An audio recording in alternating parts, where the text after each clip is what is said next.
یہ بچی جو تھی یہ انہی کی زیر تربیت تھی،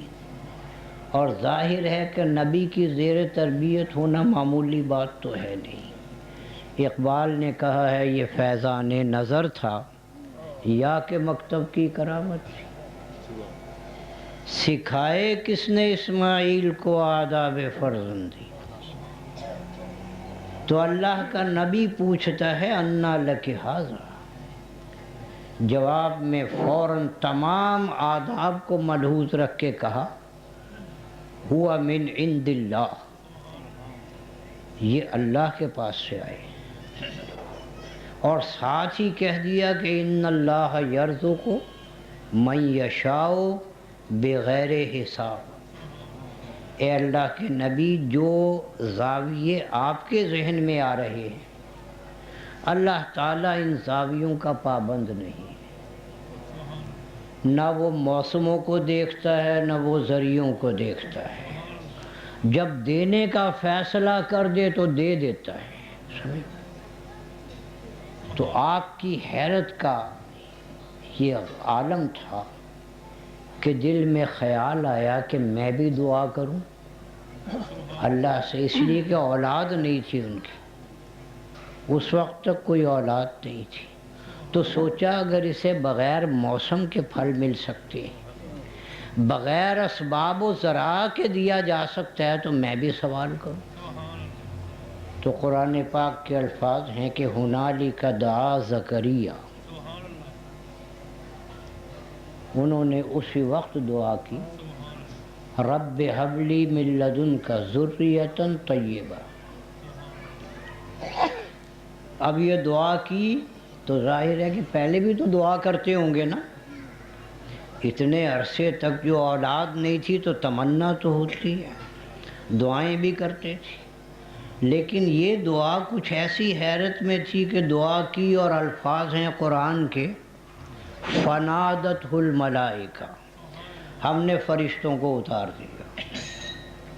قائم یصلی فی المحراب، وہ محراب میں کھڑے دعا ہی میں مشغول تھے، تو فرشتے آ گئے اور آ کے کہا کہ اللہ تعالیٰ آپ کو بشارت دیتے ہیں، خوشی کی خبر دیتے ہیں کہ آپ کے ایک بیٹا ہوگا، وجیہاً فی الدنیا والآخرہ، بڑا وجیح ہوگا، بڑا نیک ہوگا، سب کچھ ہوگا۔ تو صاحب عرفان ہیں، نبی ہیں، تو حیرت ہوئی کہ یہ کیسے ہوگا، کیسے ہوگا؟ تو ان فرشتوں سے کہنے لگے بھی دیکھو میں تو بوڑھا ہوں، اور میری بیوی جو ہے وہ بچہ پیدا کر نہیں سکتی، وامرأتی عاقرہ، یہ قرآن پاک کے الفاظ، تو یہ کیسے ہوگا؟ ان کا جی ہمیں تو پتہ نہیں کیسے ہوگا، ہم تو یہ جانتے ہیں اس نے کہا ہے کہ ہوگا تو ہوگا۔ پھر حیرت کا عالم یہ ہے، کہتے ہیں کہ اچھا مجھے اپنی تسلی کے لیے کوئی علامت تو بتا دو، سمجھ؟ تو ان کا بھئی علامت یہ ہے کہ آپ 3 روز تک اللہ کی یاد میں مشغول ہو جائیں، کوئی بات نہیں کرنی سوائے کسی مجبوری میں اشارے کی، اگر بہت ضرورت پیش آ جائے تو الا رمزا، اشارے سے آپ بات کر لیں، زبان سے نہیں بولنا، اور 3 دن کیا کرنا، ثلاثۃ ایام کے الفاظ ہیں قرآن پاک میں، 3 دن آپ نے اللہ کی یاد کرنی ہے۔ اب یہاں بھی حیرت کی بات ہے، آج تک کوئی نہیں سمجھ سکا کہ اعتکاف کر کے اور خدا خدا کر کے بھی حمل ٹھہر سکتا ہے، آتا ہے عقل؟ ان کا بس یہ آپ کے اطمینان کے لیے علامت ہے، اس لیے کہ اس کی عطا کی یہ شان ہے کہ آپ حیرت در حیرت چلے جا رہے ہیں، ہر بات ایک نیا تحیر پیدا کر رہی ہے، لہذا اطمینان یہ رکھیں کہ آپ 3 دن اللہ اللہ کریں اور اس کے بعد اللہ جانے اور اس کا کام جانے۔ تو حق سبحانہ و تعالیٰ کی عطائیں جو ہیں وہ لامحدود ہیں، سمجھ، اور ہمارے اذہان و افکار سے ماوراء ہیں۔ تو یہی شان اللہ کے بندوں کی ہوتی ہے، سنیے، کہ جب وہ عطا پر آتے ہیں، اور یہ عطا بھی اصل میں وہیں سے چلی ہے، حدیث میں نہیں آیا ہوا موتی انا قاسم، دے وہ رہا ہے تقسیم میں کر رہا ہوں، یہ حضور نے فرمایا۔ تو حق تعالی شانہ کے بندوں کے پاس جب اہل حاجت اور اہل طلب آتے ہیں تو دنیا کی نعمتیں بھی ملتی ہیں اور آخرت کی نعمتیں بھی ملتی ہیں، ظاہری فتوحات بھی ہوتی ہیں اور باطنی فتوحات بھی ہوتی ہیں، تو یہ خود منبع فتوحات بن جاتی ہے۔ تو اہل اللہ کا قرب جو ہے، ان کے ساتھ وابستگی جو ہے، ہر لحاظ سے نافع ہے، سمجھے،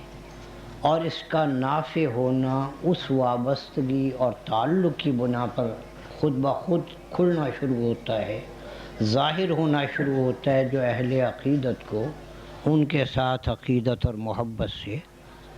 میسر آتی ہے۔ تو جتنا بھی اللہ والوں سے محبت کریں گے تو محبت کا صلہ یہ جو ہے وہ محبت ہی کی صورت میں ملے گا۔ جس قدر عقیدت رکھیں گے تو عقیدت یہ ہے عقد سے، عقد کہتے ہیں گرہ کو، وہ گرہ لگاتے ہیں نا مضبوطی کے لیے، تو جتنی عقیدت ہوگی اتنا ہی ایمان و ایقان میں مضبوطی حاصل ہوگی، سمجھے؟ اسی طرح سے جس قدر ان کی فرما برداری ہوگی حق تعالی شانہ اسی قدر شان مخدومیت بھی عطا کریں گے۔ لہذا ایک قول ہے صوفیاء کہ ہر کے خدمت کرد او مخدوم شد، سمجھ گئے؟ تو اللہ تعالیٰ کی نعمتیں میسر آتی ہیں اللہ کے بندوں کے حوالے سے، اور یہ حوالہ جس اعتبار سے بھی میسر آئے گا نفع بخش ہوگا، اور جس قدر تعلق مضبوط ہوگا اتنا ہی نفع بھی غالب آتا جائے گا، اور اسی میں ایک نفع جو ہے وہ تعلق باللہ کا ہے۔ لہٰذا یہ اللہ کے بندے کے وجود کی برکت ہے کہ آپ اس کے ہاتھ میں ہاتھ دیں گے تو اللہ فرماتے ہیں کہ فوق ید اللہ فوق ایدیہم، تو اللہ کے بندوں کا قرب اللہ کا قرب ہے۔ یہ بھی مولانا ہی کا فرمان ہے، مولانا فرماتے ہیں کہ جس قدر قریب ہوتے جاؤ گے اتنا ہی قرب الہی میسر آئے گا، اور جس قدر غفلت اور اعراض ہوگا